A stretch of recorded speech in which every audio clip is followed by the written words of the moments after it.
Welcome to my channel.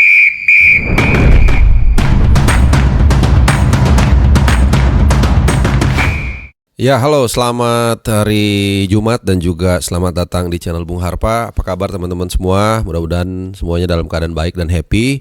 Ya, di kesempatan kali ini kita akan bahas penampilan dari dua pemain. Yang satu sudah pemain timnas, tapi yang satu lagi calon pemain timnas, dan calonnya pun agak sedikit banyak isu.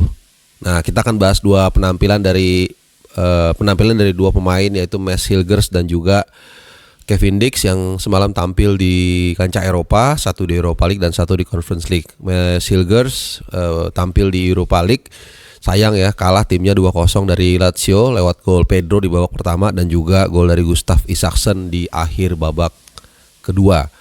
Ya, dan ini sangat jomplang dengan penampilannya sebelum international break. Bahkan kalau kita ingat waktu nahan imbang MU kan 1-1, itu ditampil sangat bagus banget ya. Sayang kemarin dia nggak bisa ngangkat timnya. Dan satu lagi tentunya Kevin Dix yang bukan hanya bisa membawa 1 poin dari Benito Villamarin, tapi juga mencetak gol penyimbang lewat titik putih di babak yang kedua, tepatnya menit ke-77 setelah sempat ketinggalan dari Alde Ezazroui. Ya, ini pemain back kiri, sama-sama back kiri juga ternyata nih dua-duanya ya. Jadi menarik. Penyerang kiri ya. Oke, kita awali dari Mads Hilgers yang kemarin berarti penampilan keduanya ya setelah dari international break. Sebelumnya mereka atau Twente bermain 2-2 dari Walwich. Ini juga sangat disayangkan ya. Kenapa? Karena Walwich ini kan tim juru kunci di Eredivisie, tapi gagal mencuri kemenangan dari kandang Walwich, main 2-2, dan kemudian ya kemarin kalah 2-0 dan penampilannya juga caur. Walaupun harus ada catatan di sini, ini juga ada faktor dari si raja blunder Unerstal, kiper dari Twente. Ini Karius KW2 Karius 2.0 nih. Dan sebelum pertandingan pun saat pertandingan gue live reaction dan sempat mewanti-wanti bahwa pemain ini sering banget bikin blunder. Waktu lawan Feyenoord juga, sebelumnya juga ada lawan MU juga sempat ya, tapi nggak berujung pada gol. Kalau lawan Feyenoord tuh berujung pada gol. Jadi dia bilap serangan, gue masih ingat, kemudian kerebut, akhirnya jadi peluang dan akhirnya jadi gol. Dan kemarin dia kembali melakukan hal yang sama. Tapi kemarin sebenarnya sih agak 50-50 sejujurnya ya. Jadi ada pemain Lazio namanya Dia, itu dapat terupas. Tapi kemudian dia salah memperhitungkan. Jadi dia Unerstal keluar, dia coba ambil bola tapi malah kena kaki dan akhirnya kartu merah gitu. Harusnya ini sayang ya, karena masih menit segitu. Ya mendingan kalaupun terpaksa dia tunggu one on one, bisa aja kan gak gol. Kalaupun gol ya oke, ketinggalan 1-0 tapi masih 11 pemain. Tapi ini kan kemudian akhirnya setelah 10 pemain kan Lazio gempur habis-habisan, banyak banget peluangnya, dan malah penggantinya itu yang namanya susah nih ya. Pokoknya belakangnya gue ingetnya ada selawenya ya.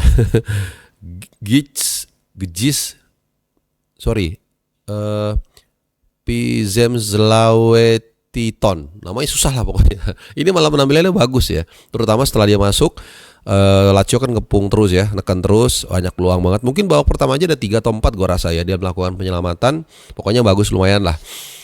Sebelum akhirnya jebol juga di menit ke 35 oleh Pedro. Ini juga sempat di VAR checking, ternyata memang gak offside.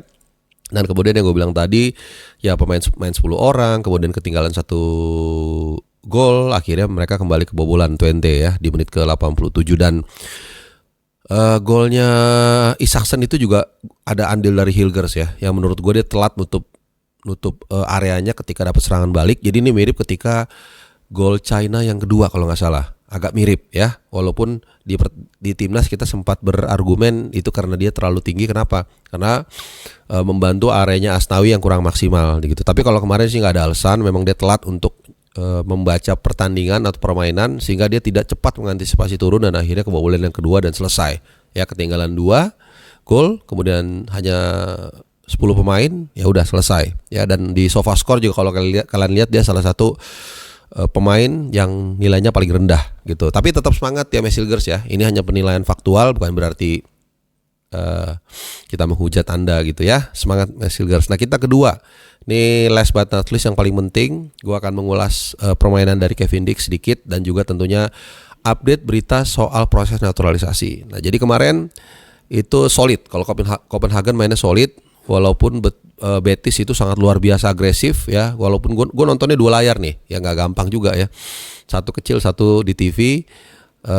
Walaupun tertinggal 0-1, bedanya dengan Twente mereka bermain dengan 11 pemain penuh, nggak ada kartu merah. Dan kemudian mereka dapat penalti dan gue kaget juga ya karena pas live reaction, wah kita senang nih dapat penalti. Tapi gue jujur ya nggak expect dan nggak tahu kalau dia penalti taker gitu ya. Jadi bukan berarti gue tahu semua juga kan gitu kan. Kemudian dia ambil dan golnya keren, eksekusinya keren kalau dari posisi penendang yaitu ke kanan atas. Susah lah, kayaknya hampir semua kiper nggak akan bisa ngambil itu. Jadi it's another added value ya buat Kevin Dix. Dia kemarin juga sangat agresif mainnya, naik turun. Dan ini membuat akhirnya Betis juga gagal untuk mendapatkan gol kedua gitu loh. Karena lini kanan mereka diserang terus sama Kevin Dix sebelum akhirnya yaitu tadi dapat gol penyimbang dan akhirnya ya Copenhagen membawa atau berhasil mencuri 1 poin dari Benito Villamarin. Ya itu sebuah kualitas yang dipertontonkan oleh Kevin Dix kemarin. Itu memang sebagai seorang fullback modern lah gitu. Jadi bertahannya kuat, disiplin. Ketika dapat counter dia juga cepat in position. Malah menurut gue lebih bagus dia penampilannya kalau soal reposisi dibandingkan dari Mesilgers. Ini kelemahannya Mesilgers nih, reposisinya agak kurang ya.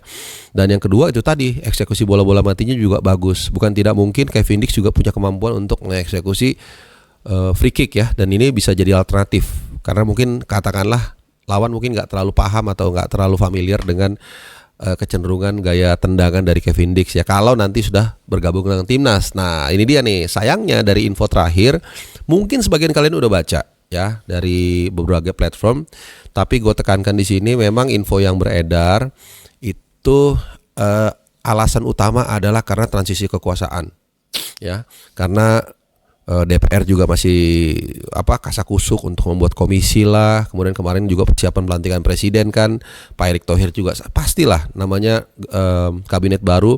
Belum lagi ketua federasi kita kan di ospek sama Pak Prabowo. Tapi gue sepakat nih, gue seneng nih ya supaya ada ada rasa solidaritas, rasa loyalitas juga sesama kolega. Dan gue agak sedikit berpikir nyeleneh. Mungkin ada bagusnya juga nih. Para pemain timnas supaya lebih melting itu dibikin seperti itu 1-2 kali. Ini hanya ide nyeleneh ya, sangat boleh diterima, sangat boleh nggak diterima juga. Tapi yang jelas proses ini dengan proses transisi kekuasaan yang memang membutuhkan energi waktu, jadi akhirnya agak susah untuk dituntaskan bulan November. Apalagi kita tahu habis ambil sumpah, kemudian pindah federasi kemudian didaftarkan. Sementara sekarang jaraknya udah berapa hari lagi ya, sekitar mungkin 20 hari ya kurang lebih ya, 20 hari bahkan 20 hari lah kurang lebih. Jadi kayaknya agak sempit ya, dan itu bisa dilihat dari ya biasanya kan ada 1-2 lah dari federasi yang mulai kasih hints. Nah itu nggak ada bersuara tuh, biasanya memang berarti November gak kekejar. Dan kedua, kalau ini alasannya analisa gua, mungkin karena juga kemarin ada preseden, ada contoh di mana ketika diburu-buru pemain dinaturalisasi Eleanor Reinders tapi nggak dimanfaatkan secara maksimal, hanya main sekali turun lawan Bahrain waktu itu kalau nggak salah menit 80-an dia masuk Eleanor Reinders, tapi kemudian pas lawan China dia bahkan nggak masuk sama sekali di DSP. Mungkin ini analisa gue ya, mungkin akhirnya mikir-mikir udah Pak Erick Thohir juga lagi ribet, lagi sibuk ya kan ngurusin negara juga ya, BUMN dan macam-macam. Dan mungkin juga kedua karena agak turun mungkin motivasinya, nanti kalau dinaturalisasi nggak dipakai lagi, gue udah capek-capek, mendingan gue fokus dulu deh di kementerian. Mungkin ada sedikit sekelumit pikiran seperti itu, sehingga dari info terakhir memang ya kelihatannya November Kevin Dix susah bergabung ya, padahal kualitasnya luar biasa gitu. Tapi mudah-mudahan info info A1 ini mungkin mudah-mudahan salah. Jadi mudah-mudahan dia bisa November. Itu yang lebih penting. Ya nggak penting info A1 ini benar, tapi tim nasional kita tidak semakin kuat. Jadi supaya kita nanti bisa meraih hasil maksimal menghadapi Jepang tanggal 15 November dan juga Saudi tanggal 19 November di Gelora Bung Karno. Oke teman-teman semua, itu tadi 2 topik ya, 2 pemain yang kita bahas dan juga isu soal Kevin Dix yang kelihatannya agak susah untuk bergabung dengan timnas bulan November. Semoga ini bisa memberikan informasi yang informatif buat kalian. Sehat selalu dan happy weekend.